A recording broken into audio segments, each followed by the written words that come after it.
नमस्कार मित्रांनो, मी किशोर जटार इचलकरंजी संगमनगरमधून बोलतोय, तारदाळ जवळून. इचलकरंजीत सध्या एवढा मोठा स्कॅम चालू आहे, लय म्हणजे इतका मोठा स्कॅम चालू आहे. मेन म्हणजे रेशन दुकानात हा स्कॅम नाही. मेन म्हणजे रेशन दुकानधारकांनी जे तांदूळ जे आतापर्यंत दिले जाते त्या तांदळामध्ये प्लॅस्टिकचं तांदूळ सापडल्यात.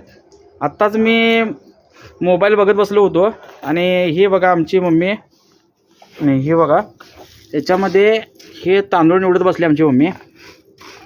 हे तांदूळ, या तांदळामध्ये प्लॅस्टिकचा तांदूळ आहे मित्रांनो. बघा हे काढल्यात बाजूला प्लॅस्टिकचा तांदूळ. हे बघा हे तांदूळ प्लॅस्टिकचं, ह्याच्यामध्ये हे ओळखतात पण लगेच हे ओरिजिनल तांदूळ. हे पण हे कसं आहे माहिती आहे काय, हे असं ओळखते आपल्याला वेगळं वेगळं असल्यामुळं. ज्यावेळेला असं मिक्स करतोय आपण, आता हे बघा हे ओळखत नाही. मिक्स केल्यानंतर हे एवढ्या तांदळात हे तांदूळ ओळखत नाही. मेन म्हणजे इतका मोठा स्कॅम चालू आहे, इतका मोठा. हे प्लॅस्टिकचा तांदूळ बघा, आणि हे शिजत पण नाही. आणि लोकांचा काय गैरसमज आहे, प्लॅस्टिक तांदूळ जर धुताना पवनी येते म्हणतात, म्हणजे वरती तरंगते म्हणतात. ते पण प्रयोग करून बघितला मी. हे पाणी घेतले मी आणि पाण्यात टाकलं.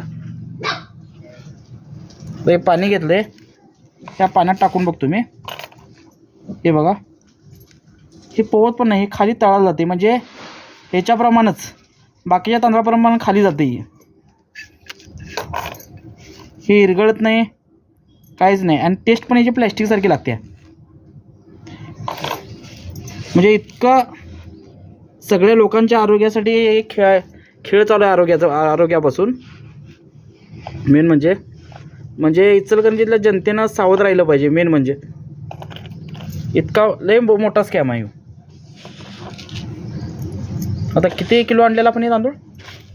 हे आणलं तर 10 किलो. 10 किलो तांदळात एक 2 किलोतलं नाही आहे, 1 किलोतला आहे.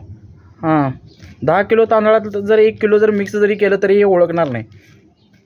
म्हणजे इतका मोठा स्कॅम चालू आहे. म्हणजे नेमकं रेशन दुकानदार स्कॅम करला आहे काय, रेशनला जे तांदूळ पुरवणारे जे वरून सरकारी आहे ह्याच्यामधून खात्यातून कोण स्कॅम करला आहे काय समजा झालं. याच्यावर कडक कारवाई झाली पाहिजे. मेन म्हणजे कारण नागरिकांच्या आरोग्याचा प्रश्न आहे हो. याच्यापासून पोटाचा विकार, कॅन्सर, भरपूर गोष्टी काहीतरी उद्भवतात. हे बघा तांदूळ.